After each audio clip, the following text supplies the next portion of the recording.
Hello everyone, welcome to the channel. दोस्तों, पिछले video में हमने अक्टूबर मंथ के जो भी इम्पोर्टेंट क्वेश्चंस थे हमारे करंट अफेयर से रिलेटेड उनको कवर कर लिया था, लेकिन कुछ क्वेश्चन थे जो बचे हुए थे, इसलिए हम लोग पार्ट 2 लेकर के आए हैं।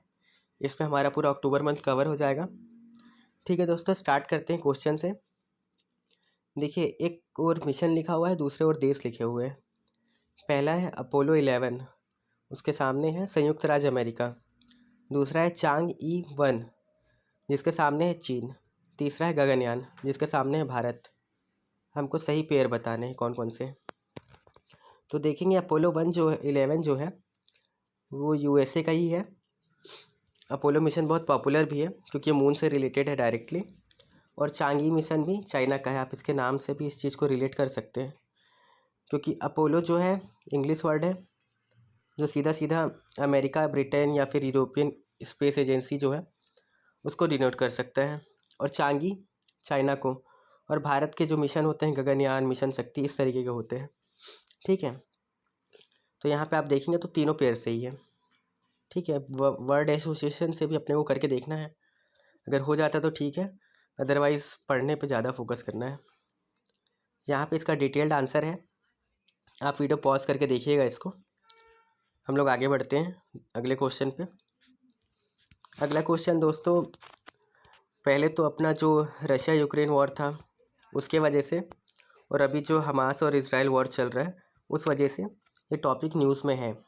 रासायनिक हथियार यानी केमिकल वेपन्स के संबंध में निम्नलिखित कथनों पर विचार करना है।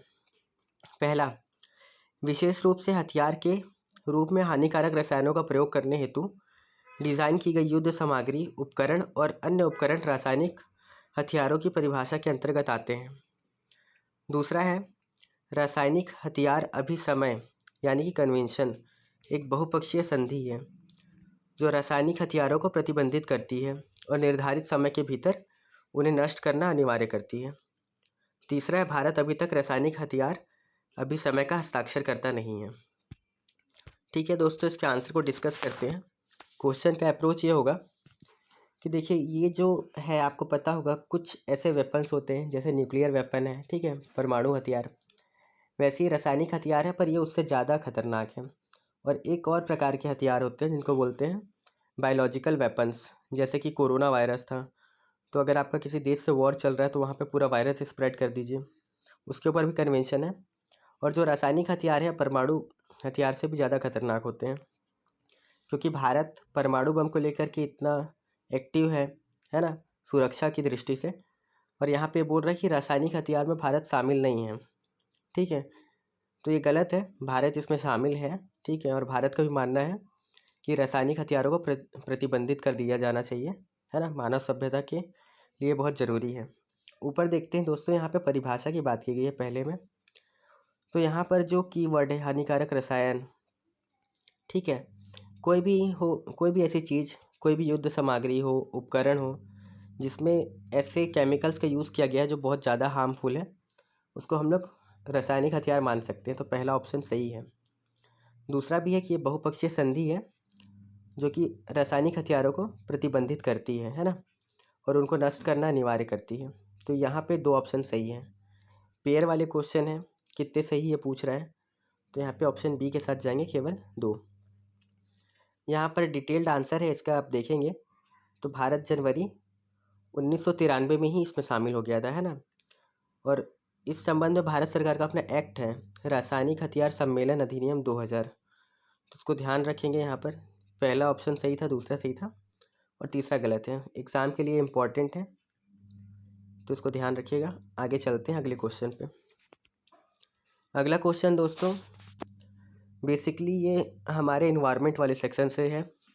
इसमें सूक्ष्म शैवाल के बारे में क्वेश्चन है। पहला ऑप्शन है, सूक्ष्म शैवाल समुद्र की सतह की सबसे ऊपरी परत पर व्याप्त होते हैं। ठीक है, जो सी सरफेस होता है उसके सबसे ऊपर होते हैं, ऐसा इसका कहना है।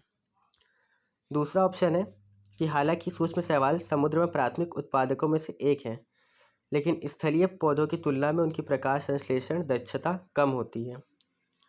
तीसरा है, सूक्ष्म शैवाल सूर्य की रोशनी एवं आयरन की कम उपलब्धता में भी भोजन का उत्पादन कर सकते हैं, साथ ही CO2 को भी अवशोषित कर सकते हैं।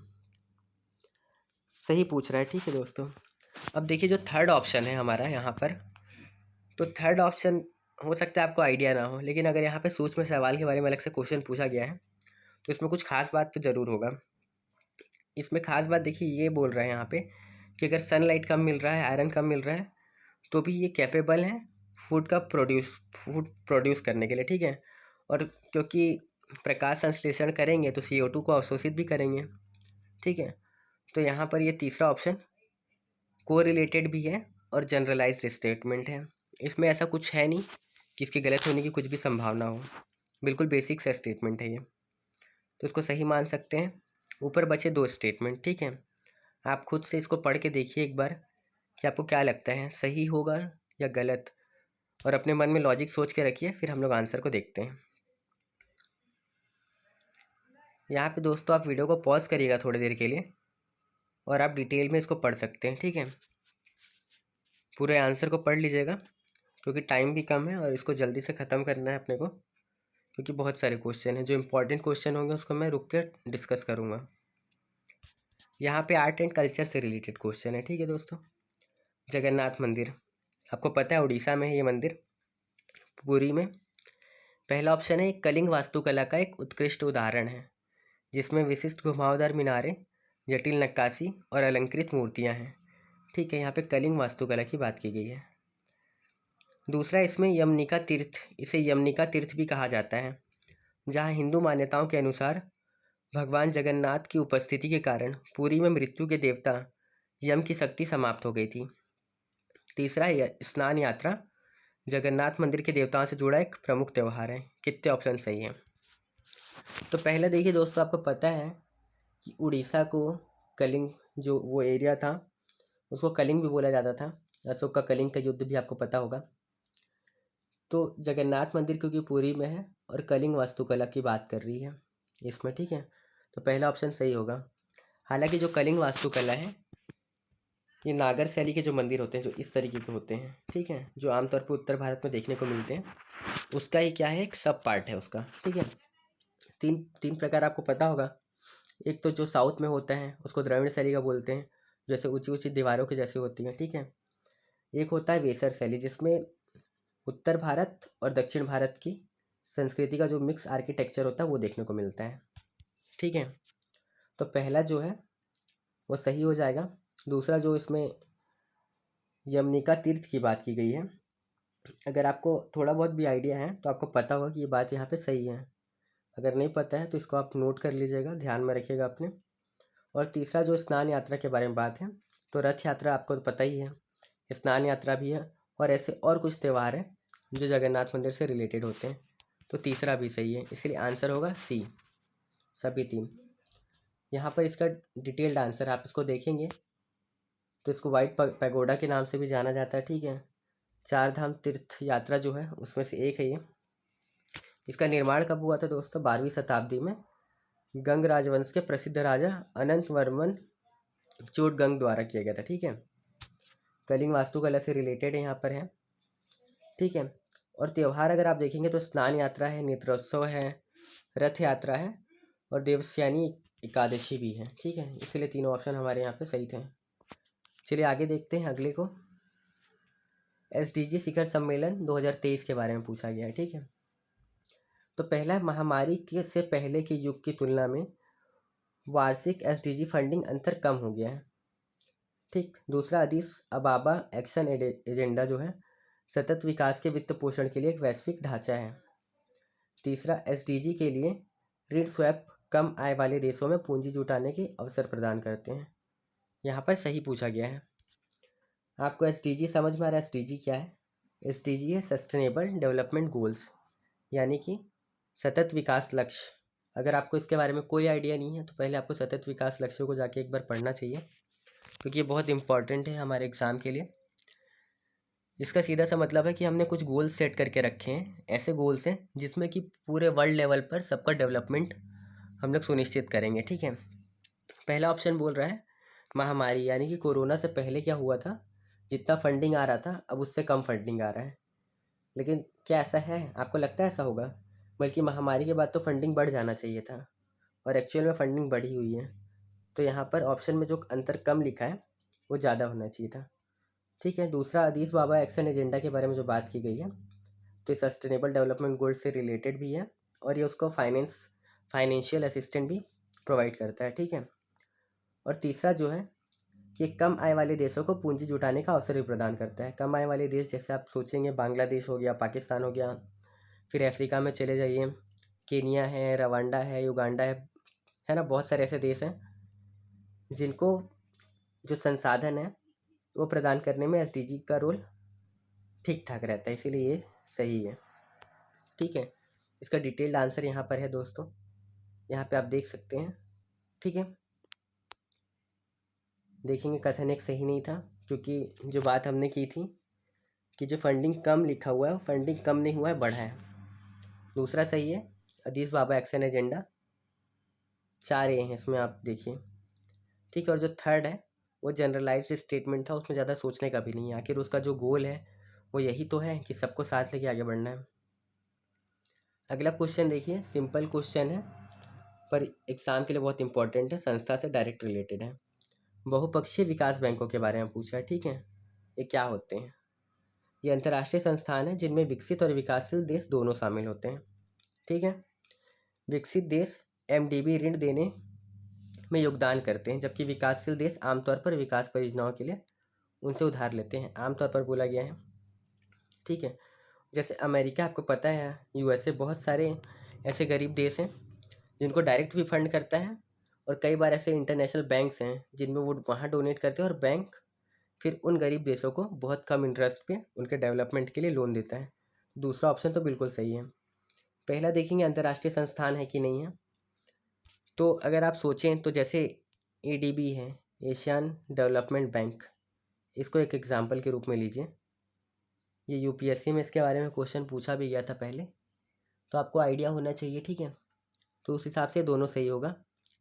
सिंपल था, ज़्यादा सोचना नहीं था, लेकिन ठीक है, अगर आपने नहीं पढ़ा तो आपके लिए डिफ़िकल्टी होगा।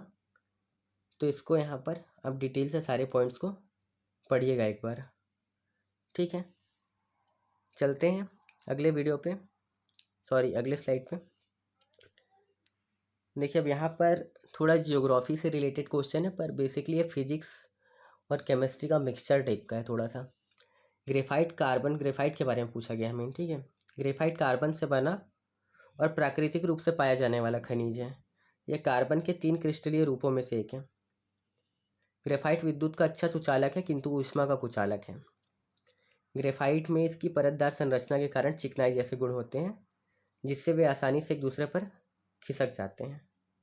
बहुत ज़्यादा बेसिक क्वेश्चन है दोस्तों, ग्रेफाइट के बारे में डायरेक्ट क्वेश्चन है, तो अगर आपको आइडिया तो होगा ही कुछ ना कुछ, तो आपको आपके पास जितना भी नॉलेज है पहले उस नॉलेज से इसको सॉल्व करने का कोशिश करिए। अगर नहीं होता है तो उसके बाद फिर आंसर देखिएगा। इस स्लाइड में आपको इसका पूरा आंसर मिल जाएगा यहाँ पर। ठीक है, डिटेल में। ठीक, इसको पढ़िए, देखते हैं अगले क्वेश्चन को। अगला क्वेश्चन दोस्तों अग्निवीरों से रिलेटेड है। बहुत ज़्यादा इम्पोर्टेंट तो नहीं है, लेकिन फिर भी आइडिया तो होना चाहिए क्योंकि अभी ये न्यूज़ में है। पहला, अग्निवीरों को अग्निपथ योजना के माध्यम से तीनों सेवाओं में भर्ती किया जाता है। दूसरा है, परिवार को अग्निवीर की मृत्यु की तारीख से शेष कार्यकाल के लिए 13 लाख रुपए से अधिक का भुगतान भी मिलता है। साथ ही सशस्त्र बल युद्ध हताहत कोष से 8 लाख रुपए का भी योगदान मिलता है। ठीक है, 2 टाइप के डोनेशन मतलब यहाँ पे मिलेंगे, एक 13 लाख का, एक 8 लाख का। तीसरा, सेवा निधि एक ऐसी योजना है जिसमें अग्निवीर द्वारा लगभग 30% योगदान दिया जाता है और भारत सरकार द्वारा भी उतना ही योगदान दिया जाता है। पर यहाँ पे सही नहीं पूछा, यहाँ पे पूछा कि कितने गलत हैं इसमें से। ठीक है, तो ये तो आपको पता होगा कि तीनों सेवा में है ना भर्ती होती है। दूसरा, आप यहाँ पे इस डाटा को लेके कंफ्यूज हो सकते हैं, 13 लाख और 8 लाख। ठीक है, और तीसरा यहाँ पर है 30% का योगदान। ठीक, तो चलिए देखते हैं आंसर को। यहाँ पे आप देखेंगे स्टेटमेंट 1 तो सही था, है ना। दूसरा जो बात किया गया था 13 लाख रुपए का, और जो armed force battle casualty fund होता है उससे 8 लाख रुपए का, तो वो भी सही था, डाटा बिल्कुल सही था। और 30% जो डोनेशन की बात की गई है कि अग्निवीर 30% डालेंगे और 30% डालेगी state government, sorry central government, ठीक है। तो टोटल 60% हो जाएगा इनका। चलिए आगे देखते हैं। बेसिक एम लक्ष्मीकांत का क्वेश्चन है, पर ये वाली डिटेल वहाँ पे आपको नहीं मिलेगी। एम लक्ष्मी उस जो वो बुक है वो इतना डीप इस चीज़ को कवर नहीं करता है। संसद में प्रश्न उठाने के संबंध में निम्नलिखित कथनों पर विचार करना है। सांसद एक दिन में प्रश्नों की अधिकतम 5 सूचनाएं जमा कर सकते हैं। इसका मतलब है कि कोई भी सांसद मैक्सिमम 5 क्वेश्चन ही पूछ सकता है ना, मौखिक और लिखित रूप में। और दूसरा है कि आमतौर पर किसी प्रश्न के लिए नोटिस की अवधि कम से कम 17 दिन होती है, लेकिन अल्प सूचना प्रश्न के मामले में 8 दिन से कम का नोटिस न्यूनतम अवधि के रूप में निर्धारित किया जाता है। ठीक है, तो जो पहला स्टेटमेंट है आपने इसको एम लक्ष्मीकांत में भी नहीं देखा होगा, ना ही कहीं और देखा होगा, क्योंकि बहुत डीप है ये, पर आपको पता होना चाहिए क्योंकि अभी यूपीएससी से ये क्वेश्चन पूछ रही है। तो पहला तो बिल्कुल सही है दोस्तों, 5 सूचनाएं, है ना। दूसरा जो है यहाँ पे जो 17 दिन है और 8 दिन है, एक्चुअल में ये थोड़ा सा अलग है। देखिए यहाँ पर ये जो चीज़ है कहाँ पे है, नियम 32 से 54 और 10 से 18 लोकसभा का जो प्रक्रिया और कार्य संचालन नियम है उसमें है। ठीक है, 5 सूचनाएं वो बिल्कुल सही है, पर वहाँ पे जो 17 दिन था वहाँ 17 दिन ना होकर के 15 दिन होगा, और जो 8 दिन था उसके जगह पे 10 दिन होगा। ठीक है, इससे स्लाइड को एक बार पढ़ लीजिएगा अच्छे से ताकि याद रहे आपको लंबे टाइम तक। अगला क्वेश्चन देखेंगे दोस्तों, साइंस एंड टेक्नोलॉजी से रिलेटेड है ये। लार्ज लैंग्वेज मॉडल के संबंध में निम्नलिखित कथनों पर विचार करना है। ठीक है, तो एलएलएम जनरेटिव एआई मॉडल का एक विशिष्ट वर्ग है। एआई मॉडल यानी आर्टिफिशियल इंटेलिजेंस का एक विशिष्ट वर्ग है जिसे मानव की तरह टेक्स्ट को समझने और टेक्स्ट को विकसित करने के लिए प्रशिक्षित किया जाता है। ये मॉडल गहन शिक्षण तकनीकों, विशेष रूप से तंत्रिका नेटवर्क का उपयोग करके बनाए गए हैं। तीसरा है, वे संकेतक या इनपुट दिए जाने पर सुसंगत और संदर्भ के आधार पर प्रासंगिक टेक्स्ट सृजित कर सकते हैं। कितने सही है पूछा है। यहाँ पे अप्रोच देखिएगा क्वेश्चन का, हो सकता है आपको बिल्कुल आइडिया ना हो कि क्या चीज़ है, तो मैंने आपको पहले ही बोला कि पहले शब्दों को समझने का कोशिश करिएगा कि क्या उससे आंसर निकल पाएगा। आपको लैंग्वेज क्या है वो पता है, लार्ज क्या है पता है। ठीक है, अब देखते हैं यहाँ पे ये बोल रहा है कि ये एआई का एक टूल है ना, जो टेक्स्ट को समझ सकता है और अगर उसको हम लोग थोड़ा सा ट्रेन करें तो उसको डेवलप भी कर सकता है। क्योंकि इसमें एआई का यूज़ हो रहा है तो ये बेसिक चीज़ें वो बिल्कुल कर सकता है, इसीलिए सही होगा। दूसरा देखेंगे तो बिल्कुल जेनरिक है, इसमें बहुत सारी चीज़ें एक साथ दे दी गई है कि शिक्षण तकनीक होगा, तंत्रिका नेटवर्क का उपयोग होगा, तो ये भी सही होगा। और तीसरा जो है, क्योंकि एआई का इसमें यूज़ हो रहा है, तो अगर आप इसको इनपुट देते हैं, है ना, कोई डायग्राम देते हैं, जैसे अभी चैट जीपीटी का है कि आप उसको कुछ भी पूछिए वो बता देगा आपको, है ना, वैसा इसमें है कि ये भी टेक्स्ट आपको बना के दे सकता है जैसा आप उसको वहाँ पे गाइड करेंगे। ठीक है, तो यहाँ पे तीनों सही होगा। और वैसे भी टेक्नोलॉजी है, डेवलपिंग टेक्नोलॉजी है, तो उसके क्या क्या फ़ायदे हो सकते हैं वो सीमित है। आप ये नहीं बोल सकते कि ये चीज़ नहीं होगी। कल की डेट में अगर ये भी काम करने लग गया तो हमारा आंसर गलत हो जाएगा। तो एग्ज़ामिनर इतना रिस्क नहीं लेगा कि उसका बनाया हुआ क्वेश्चन बाद में गलत हो जाए या कोर्ट में फिर लोग उस पर अपील करें। इसलिए टेक्नोलॉजी के मामले में आप ऑल को सही कर सकते हैं। देखते हैं आगे अगला प्रश्न। यहाँ पे दोस्तों इसका पूरा डिटेल है, इसको समझ के आराम से पढ़िए। ठीक है, नेक्स्ट क्वेश्चन को डिस्कस करते हैं। बेसिक है, एस्ट्रोनॉमी से क्वेश्चन है, मंगल ग्रह के बारे में आपने बहुत कुछ पढ़ा होगा। और ये बेसिक एनसीईआरटी भी है दोस्तों, सही नहीं है ये पूछा है। इसको आप खुद से सॉल्व करिए वीडियो को रोक के, और इसके बाद मैं इसके आंसर की स्लाइड को भी लाता हूँ, फिर आप देखिए कि आपने जो पढ़ा था आपको कितना रिकॉल हो पा रहा है, नहीं हो पा रहा है। ठीक है, आंसर तो मैं आपको बता सकता हूँ, लेकिन आप खुद से भी थोड़ा एफर्ट डालेंगे यहाँ पे तो ज़्यादा अच्छा रहेगा।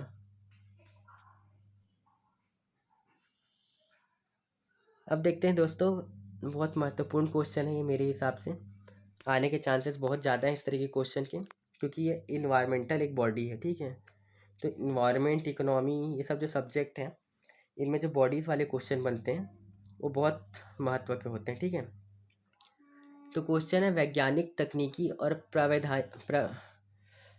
प्रावैधिकी सलाह पर सहायक निकाय, सॉरी थोड़ा सा प्रोनाउंसिएशन के लिए, के संबंध में निम्नलिखित कथनों पर विचार कीजिए।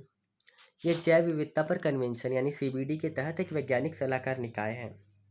इसका उद्देश्य पार्टियों के सम्मेलन यानी कि कॉन्फ्रेंस ऑफ पार्टी सीओपी और इसके अन्य सहायक निकायों को कन्वेंशन के कार्यान्वयन के संबंध में समय पर सलाह प्रदान करना है। ऊपर इसमें से कितने सही है ये पूछा है, ठीक है। तो आपको यहाँ पे एक चीज़ ध्यान देनी है दोस्तों, ये जो संस्था है ये किस चीज़ से रिलेटेड है। तो यहाँ पे ये सही है, सीबीडी से रिलेटेड है ना। और दूसरा, यहाँ पर अगर आप दूसरा ऑप्शन देखेंगे ध्यान से तो यहाँ पे सिर्फ सलाह देने की बात की गई है, जो बेसिकली कोई भी बॉडी हो वो देती ही है। तो इस हिसाब से आपको दूसरे में तो कन्फ्यूज़न नहीं होना था। हो सकता है पहले के लिए कन्फ्यूज़ हो सकते थे, मैं मानता हूँ यहाँ पे, पर दूसरा आप ऑलरेडी सही मान सकते हो और पहले को, है ना, थोड़ा सा अगर आप पढ़ेंगे तो हो जाएगा। ये उसकी स्लाइड है दोस्तों, यहाँ पर आप आंसर को देख सकते हैं, डिटेल में पढ़िए, ठीक है दोस्तों। और यहाँ पे हमारा जो अक्टूबर के जो सबसे इम्पोर्टेंट क्वेश्चंस थे, जो प्रीलिम्स में आने के चांसेस बहुत ज़्यादा हैं, और आप दोस्तों एग्ज़ाम के बाद ज़रूर आके रिविज़िट करिएगा यहाँ पर और देखिएगा कि इस तरीके के जो वीडियोस थे हमारे मंथली, हमने कोई भी क्वेश्चन नहीं छोड़ा है, सब कुछ कवर किया और जो भी इम्पोर्टेंट था एग्ज़ाम के पर्सपेक्टिव से वो सब कवर है। तो आप जब आंसर आप सॉल्व करेंगे, थोड़ा लॉजिकल गेसिंग करेंगे, तो ये जो एक्स्ट्रा इन्फॉर्मेशन आपको यहाँ से मिल रही है ना दोस्तों, ये आपको एलिमिनेशन और बाकी सारी चीज़ों में बहुत हेल्प करेगी, ठीक है। एक रिक्वेस्ट है दोस्तों, थोड़ा सा चैनल पे अगर आप वीडियो आपको अच्छी लग रही है, सपोर्टिव लग रही है, तो लाइक ज़रूर करिएगा और कमेंट भी कर दीजिएगा, ताकि इससे ये होता है ना दोस्तों कि उसकी वीडियो की रीच बढ़ जाती है, तो हम लोग भी मोटिवेटेड रहते हैं कि और ज़्यादा से ज़्यादा कंटेंट लेके आएँ, डेली लेके आएँ। और एग्ज़ाम क्योंकि अब करीब है, लगभग 206 दिन बचे हैं प्रीलिम्स को, ठीक है। तो हम लोग भी अब प्रीलिम्स स्पेसिफिक थोड़ा जाना चाहते हैं, ताकि प्रीलिम्स तो ना रुके हिंदी मीडियम में। सबसे जो इम्पोर्टेंट जो मेन चैलेंज मेरे को लगता है वो प्रीलिम्स ही है, क्योंकि 10,000 में से केवल 500 बच्चे ही प्रीलिम्स क्लियर कर रहे हैं। तो ऐसे में फाइनल रिजल्ट में कोई चांस ही नहीं है ना हमारा रिजल्ट बढ़ने का। तो दोस्तों हम लोग प्रीलिम्स के लिए अलग से काम करेंगे, आप थोड़ा सपोर्ट करिए, वीडियो को लाइक करिएगा, सब्सक्राइब करिएगा चैनल को, और कमेंट में बताइएगा कि और क्या ऐसी चीज़ें हैं जो आपको चाहिए अलग से, जो आपकी डिमांड्स हैं, ठीक है। चलिए दोस्तों, मिलते हैं नेक्स्ट वीडियो में। अब कल से हमारी डेली वाली वीडियो चलेगी, ठीक है। तब तक के लिए बाय।